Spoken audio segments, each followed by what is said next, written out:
dad's car the one time I drive this thing. And then for a moment I began to think, I wonder where I'm going to hit or who I'm going to, just things just flash through your mind. And I hit no one. And just completely spun around, and then eventually it slid to a stop, and I was shaking by then, and then managed to go on ahead, and never did tell my dad that to this day, and went on home. What I remember about that moment was this sense of just being totally out of control. Wasn't a thing I could do. Just for those seconds, totally out of control. I've heard, and at times in my own life I think I've felt this, I've heard a number of people say that through the years. I just feel like my life's totally in chaos, out of control. And it may be, there may be, maybe because of choices that other people have made, and so you're bearing the brunt of those choices. It may be your own choices. And you just feel like you're doing a 360 there, and you're just gliding on this pane of water, and there's not a thing you can do. One of the most comforting words in the New Testament is Jesus' call to all of us who live in chaos. Jesus' call to all of us who live in chaos. Jesus' call to all of us who know what it is to go through a chapter in life where things seem to be out of control. He had been in a boat with his disciples, and they came to the shore. And when they got to the shore, there was this wild man who had come to meet them. And this guy was a wild man. In fact, he slept in the tombs among the dead. It's like somebody saying, such and such person lives over in Oakwood Cemetery and roams through the cemetery at night. He would roam through the hills, and he would roam through the tombs, and he would scream and cry out. I've often wondered when I read this story in Mark 5, what parents told their children. His children heard the screaming, the stories that were told there in town about this man. He would cry and scream. He would take these rocks and just rip into his skin. He was a mess. Eyes wide, hair matted. He's a wild man. And he comes to meet Jesus and his disciples as they're getting off this boat. In your Bible, if you would look for a moment at chapter 5 and verse 6, when he saw Jesus from a distance, he ran and fell on his knees in front of him, and he shouted at the top of his voice, "What do you want with me, Jesus? Son of the Most High God, in God's name, don't torture me." Then Mark gives us the backdrop here. He says, "For Jesus had said to him, 'Come out of this man, you impure spirit.'" Jesus asked this man, "What's your name?" And then this man gives the oddest response. And if you're an English teacher and you're looking at this next sentence, there's some plural singular. It just might look interesting. "My name is Legion, for we are many." We? My name is Legion, for we are many. This man is possessed, apparently, by many evil spirits. And it's almost like this man is, this man's body right now is being personified. That these demons are being personified by this man's body. And then the demons beg Jesus not to send them out of the area.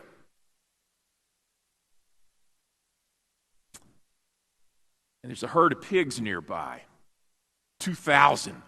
Can't imagine that many. There's some people herding these pigs. And the demons tell Jesus, cast us into these pigs. And Jesus does that. This is a great, when you're in heaven, you get to ask questions kind of moment. I want to ask what that one looked like.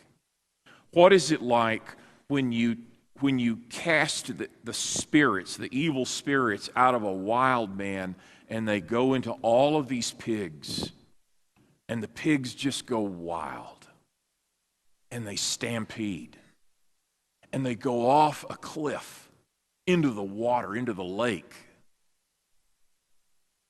and they drown.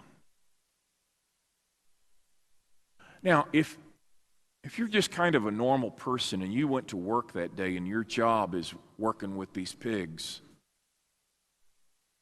I mean, this is like scary. These guys took off. And as they walked through the countryside and into the nearest town, they told people what they had seen. Well, a lot of these folks, they wanted to see for themselves, and they came from that area to where Jesus was, and when they got there was no wild man. This guy was dressed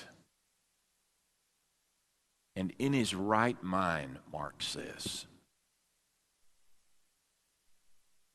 Well, they don't know what to make of this. And all they know is Jesus needs to make his exit right now. And they ask him to leave. And Jesus gets into the boat, and this man says, "Let me go with you."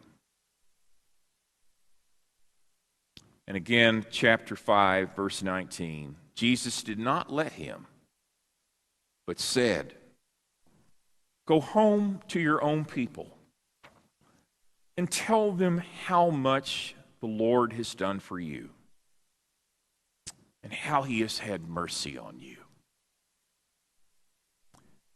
He went into the Decapolis, which was this region of 10 cities. In fact, they were known as 10 pagan cities. And he began to tell people of the encounter they had, of the encounter he had, and the change he experienced. And Mark says that people were just amazed. What a story. In some ways, this particular story may seem quite odd. Demon possession. How do you even talk about that in the 21st century? It seems so long ago and far away. It seems like the talk of what you might hear in countries that seem primitive. Demon possession or impure spirits or evil spirits are mentioned about 80 times in the New Testament. And most of those take place in the life and the ministry of Jesus. Now, later on, you run into some interesting little places you might want to note. Later on, you run into, for instance, James chapter 2, verse 19. Remember that? Where we're told that demons or evil spirits could believe, and they trembled. These people believed and trembled. Not these people, but these evil spirits believed and trembled. Or 1 John chapter 4, verses 1 through 6. where John lets us know that evil spirits will distort the divinity of Jesus so that people misunderstand who Jesus is. Or 1 Timothy chapter 4, verses 1 through 3, where we're told by Paul that evil spirits can distort Christian doctrine. Even all of that explanation, it just sounds strange. What do we make of this? Especially in a culture like ours, where not only do we not talk very much about evil spirits or demons, we talk very little about sin. In fact, if you're going to talk about sin, you either seem to be some antiquated person from whatever century, or it's kind of a part of a joke you're about to tell. I remember, this is a long time ago, but I remember watching late night television one night, and this was a talk show, and this actress comes on, and she's very attractive and very seductive, and she sits down, and the host begins to ask her some questions, and at one point, she sort of giggles, and she says something like, well, you know, I'm not exactly a nice little girl. Of course, everybody laughs, because that's funny when someone is brazen about sin. It's funny in this culture. Philip Yancey said at one point, and I can't recall which book this is, but he said at one point, the word, referring to sin, almost seems to belong to someone who lives on another planet. Even a lot of us who are Christians don't have much of a consciousness about sin and evil. Traditionally, there are three views, and I'm going to oversimplify these three, but that's okay for what we're doing this morning. One view is that human beings are basically evil, that we have this a sinful nature. Some would say that we have this sinful nature that comes with it a collective sort of guilt. Others would go a little farther and say we have this total depravity, or maybe even total hereditary depravity. And so there's some voices that kind of emphasize that part of a human being. There are other people who say, you know, people are just basically neutral. That we're all the products of our environment and all the products of the way we grew up. And others would say, well, people are basically good. God created human beings. We were good. He pronounced us as good, and leave us to our intentions and inclinations. A lot of us will do the right thing. And probably in a discussion of what it means to be a human being, there is a time to listen to all three voices. They all three have something to offer to this conversation. But I'm just wanting to say, this is something that's been talked about for a long, long time. Well, sometimes I think because of we don't have much of a consciousness, many of us, of sin, we don't have much of an appreciation for grace. You know, it may be more important to me as a human being today for me to convince you that I'm a really good person with a really good heart than to tell you that I'm a fellow sinner. But the truth is, I'm a fellow sinner, and because of this, I need God's grace. I don't need a wheelbarrow load of God's grace. I need a truckload. I need trucks to wait in line to come to my house. In fact, somebody might say, buddy, you don't even know you have no idea how much grace you need, and that's right. Well, what do we do with this? I think one thing we can do is talk for a moment about this whole business of sin and our brokenness as human beings. Y'all see the way Jesus does in this story? I mean, he gets out of this boat, and he's on land apparently, and this man is approaching him. He keeps his distance, but he approaches him, and he's looking at Jesus. This man is possessed by demons or possessed by evil spirits. And what you see throughout the Gospels, and it culminates in the cross, is that when Jesus and evil, when Jesus and Satan, when Jesus and evil spirits, when Jesus and sin go head to head, there's no backroom bargaining. There is no compromise. It is clash. And these demons know they don't stand a chance in his presence. And they just beg for Jesus not to send them out of the area. Let's talk for a moment about sin and our own brokenness. Because the good news is, and this is really good news, that there is no habit, there is no lifestyle, there is no secret, there is no sin that is too big for Jesus.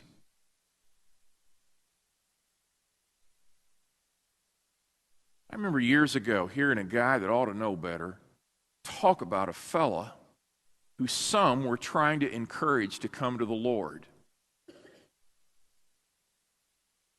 And he makes some statement like this: well, I'll tell you, he'll never change. I've known that guy for years. A statement like that is blatant unbelief. Don't ever say that about your children or grandchildren or husband or wife. When somebody looks into the eyes of the Lord, I don't care what addiction it is. I don't care how nasty the sin is. I don't care if you've been doing something for decades. Jesus is not overwhelmed by your mess. Isn't that good news? He's not overwhelmed by your mess, by my mess. Think for a moment about what our own sinfulness and our own brokenness does. First of all, sin has a way of leaving us very isolated and alone. Isolated and alone. See, let me part of the deceitfulness of this thing, part of the deceitfulness of evil and sin is that the evil one would like for us to believe that sin is basically about being naughty. Okay? It's just about being naughty. It's about, everybody's got to live it up, and, what people don't know won't hurt them, and it's just, everybody's got to have a good time. Sin is about being naughty. That's a lie. It will leave you, number one, isolated and alone. And some of you know what it's like to be very lonely. I am telling you, there is no loneliness like living with your own sin. It is a stark, dark kind of aloneness that can be absolutely terrifying. So what people often do is they're just on the run. Sometimes people will say, well, does it really matter? Does it really matter all that much about sin as long as I don't hurt people? Heard a person say this years ago. She said, does it really matter as long as nobody gets hurt? Look at number 2. Sin will destroy you. And I'm not talking about after judgment. I'm not talking about hell here. And I do believe in hell and heaven. I'm talking about before that. It'll destroy you. Number one, it'll destroy your conscience. It will absolutely destroy your conscience. Some of you know what it is to be touched and moved by, I don't know, a story or somebody's plight in life or a memory. Sin has a way of hardening you. You just become numb to it all. You don't feel deep joy. I'm not talking about having a blast on a weekend. I'm talking about a deep, lasting joy. You don't have a deep, lasting joy. You don't feel a lot of guilt. I talked with a man years ago. He said in a church about this size in Fort Worth, he was in a sinful lifestyle, married guy sitting next to his wife in church. And I said, man, how could you do that? I mean, how did you sit in church and hear some guy preaching and sing those songs and it not just eat you alive? He said, after a while you become numb and you stop feeling. And I got to where it didn't bother me at all. I was 1,000,000 miles away. It'll destroy your conscience. Number two, it'll destroy relationships. It'll destroy relationships. See, I could go on the other side of the country and do whatever. And in my dark, corrupted mind, I could think, as long as people don't know, that's what counts. You know what happens when I come back? I'm not the same person anymore. I'm not the same husband. I'm not the same father. I'm not the same minister. I'm not the same friend. All that's changed. Because I'm having to keep you from knowing, or keep my wife, or keep my children from knowing a part of me. Relationships are destroyed not just by lashing out at people, and sin will cause you to do that. Relationships are destroyed by withdrawals. Sin has a way not only of destroying the conscience, but it can destroy friendships, marriages, and it can destroy a congregation. Some congregations die because they beat the stuffings out of one another until everybody gets fed up and they scatter. There's plenty of examples of that. Other churches die, and everybody hear this, by doing this. And by hundreds of people being bound and determined that you will not get any closer. And that is the death of a congregation.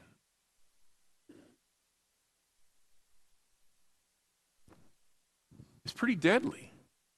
And Jesus knew this. See, when Jesus approaches this man, it's not that he's just trying to do another miracle here for us, for our learning later on. This is a life and death. These are life and death issues.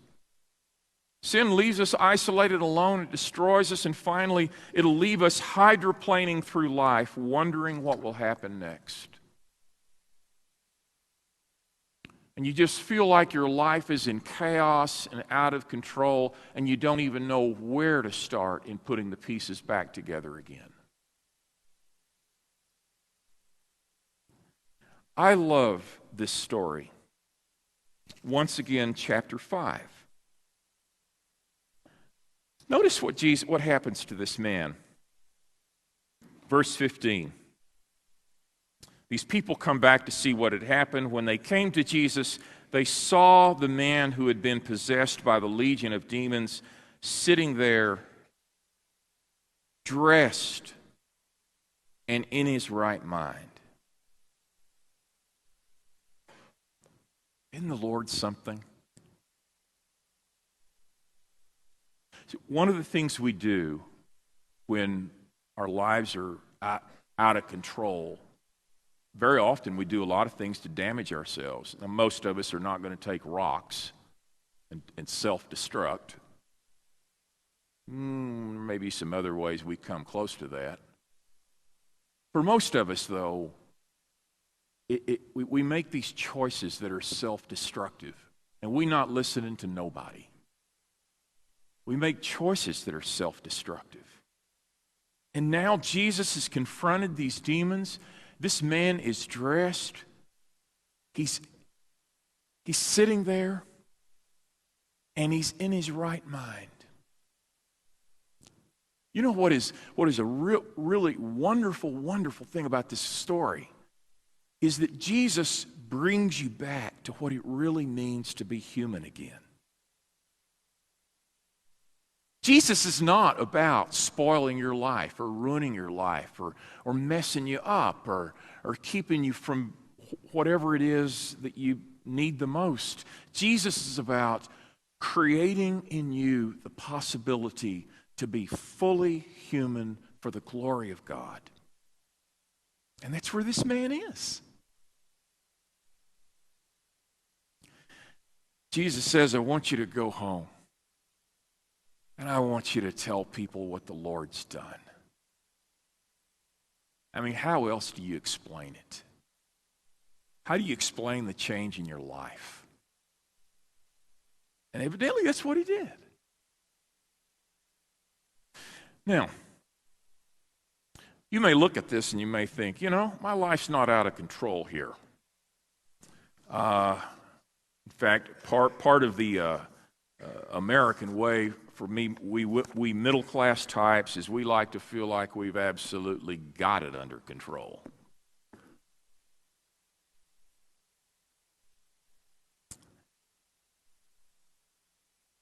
Maybe the most challenging thing for me to do is to do exactly what this wild man did when Jesus reached the shore. And to just come before Jesus and to say, Lord, you can see right through me.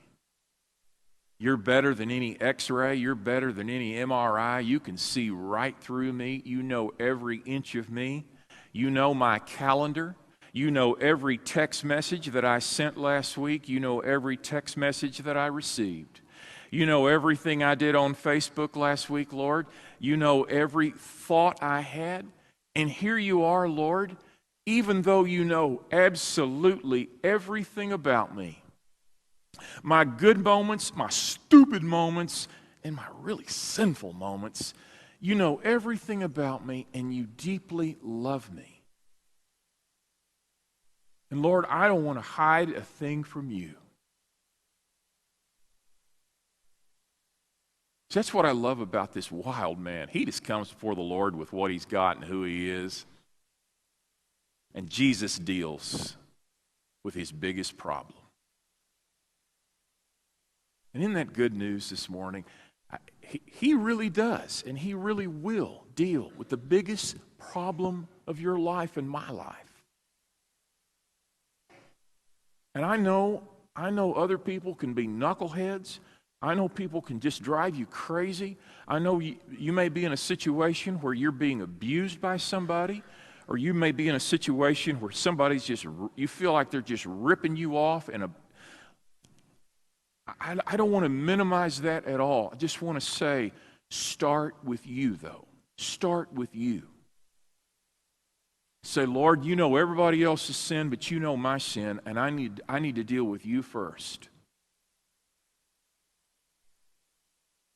And be just as honest with him.